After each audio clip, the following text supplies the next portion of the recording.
Hey,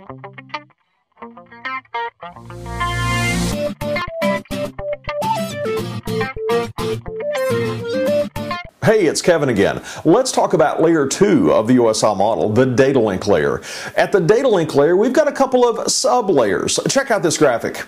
Notice that we have a MAC sublayer, that stands for Media Access Control, and we have an LLC sublayer, that's the Logical Link Control. What's going on at the MAC address sublayer? Well, one of the big things, the first thing I think of is physical addressing.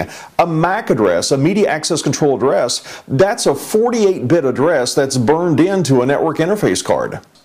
The MAC sublayer also deals with logical topologies. Down at the physical layer, we're dealing with physical topologies. How are things physically interconnected? We might have a token ring network, for example, with stations physically connected in a hub and spoke topology, but logically, those tokens going around the token ring, they're going through a logical ring.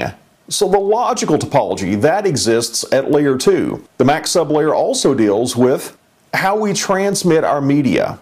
I mentioned token ring, that's more of a legacy LAN technology these days, but the way token ring worked is there was a token that was passed from station to station in a circular fashion around this logical ring, and when a device was in possession of the token, if there was an opening in the token where it could insert its data, it would do that. It would insert its data and pass it on around the ring until it got to its destination. We're more familiar with Ethernet though. Ethernet, in its original form, used CSMA-CD, carrier sense multiple access with collision detection. That was a way for Ethernet to listen to the wire, to make sure no one was transmitting right then, and if the coast was clear, then our Ethernet device could transmit on this Ethernet segment. But if two devices happen to be listening at the very same time, it's possible that they could transmit at the same time, resulting in a collision. When two devices on an Ethernet segment transmit at the same time, a collision results. That gives us data corruption. And CSMA-CD, the CD says that we're going to detect such a collision, and that's going to allow these stations to back off for a random amount of time, and then they will attempt to retransmit their data. What about the LLC sublayer? One of the things LLC is concerned with is connection services. Connection services deals with flow control. If the sender is sending too rapidly, a flow control mechanism can ask it to slow down. Error control, that's part of connection services, and error control is a way to let the sender know that the expected data was not received. Something else we have at the LLC sublayer is the synchronization of transmissions. Senders and receivers, they need to coordinate with one another when a data frame is transmitted and when it should be received. One way of doing that coordination is an isocronous approach. With isocronous, the devices, they can look to a common external device for clocking, and this external device is going to create fixed time slots. Then the devices can determine if a time slot has any free space, and if it does, it can insert the data in that free space. This gives us very little overhead. Another approach is asynchronous synchronization. With asynchronous synchronization, the devices, they can reference their own internal clock rather than having a common clock, and they're going to use a start bit and a stop bit to indicate the beginning and the ending of a frame. And to detect any errors, it can use parity bits. For example, if we have a frame of 8 bits, we could stick on an additional parity bit, and if we're using even parity, if we add up all the ones in the 8 bits in the frame and we add on the parity bit if it's a 1, or we don't add it on if it's a 0, if the total number of ones is an even number, that's an indication that the data has not been corrupted. You could also do odd parity, where you're looking for an odd number of ones. Of course, the bad thing about parity bits is if you've got a couple of errors, well, unfortunately, 2 wrongs do not make a right with parity bits. You could get a false sense of assurance that the frame has not been corrupted when really it has. And one other one for you, synchronous synchronization. With synchronous synchronization, the sender and the receiver can share clocking over a separate communications channel, and for error detection, instead of using parity bits, they're going to use an algorithm called a CRC, a cyclical redundancy check. Let's think about what sort of network hardware would reside at layer 2. Here I've got an Ethernet switch. This is a Cisco Catalyst 3750 Ethernet switch, and you see I've got a series of ports along the front of the switch, and we can have end stations plug in to these ports. And what's the switch going to do? The switch is going to learn the MAC addresses of the devices plugged into those ports. Kind of works like this. Let me give you a diagram. Let's check this out on a flip chart.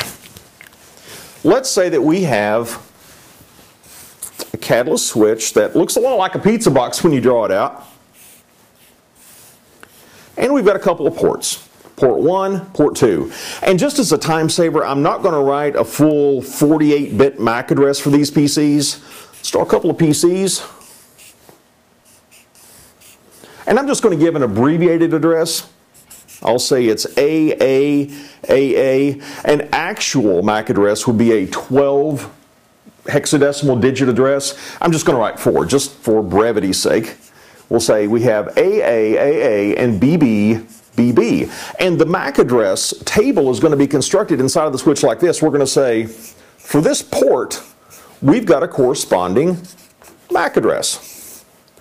For port 1, we've got MAC address AA, and for port 2, we've got MAC address BB. And to illustrate this a bit further, let's go out to some live gear right now. Let's go out to a actual Cisco Catalyst 3750, and let's take a look at what MAC addresses reside on which ports. Let's go into the switch and let's say show MAC-address. And the Catalyst switch has some built-in static addresses.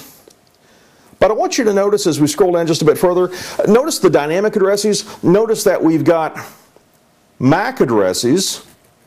Let me highlight one for you. We've got these MAC addresses that have been learned off of different ports. So the MAC address you're seeing right now has been learned off of port Fast Ethernet 1/0/2.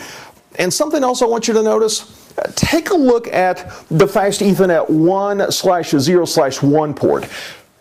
There are several MAC addresses learned off of that one port. Is that possible? Yeah, it sure is. You see, what's happening here, it's not just we can have one device off of a port. There's a switch connected off of a switch port in this case. And that's perfectly fine. We can learn devices that live off of a switch connected into a switch port. Where does this stop? Well, it stops at a router. That's a layer 3 concept we'll talk about next time. But right now, we're able to go into a switch and we're able to see what MAC addresses reside off of which ports. What's the purpose of this? What good does this do us? Well, think about when a frame comes into a switch. The switch, instead of just flooding that frame out of all the ports other than the port the frame came in on, the switch can intelligently forward that frame because it knows where it's destined. For example, remember on the flip chart, I showed you we had a PC with a MAC address of AAAA and it lived off of port 1. Well, if the switch receives a frame coming in another port and it's destined for that MAC address, the switch knows that it only needs to go out of port 1 because the switch has already learned that that PC, AAAA, it lives off of port 1. This is going to allow at layer 2 a switch to intelligently forward traffic. Now a router at layer 3 can do some intelligent forwarding of its own. That's the topic of our next video. We'll see you then.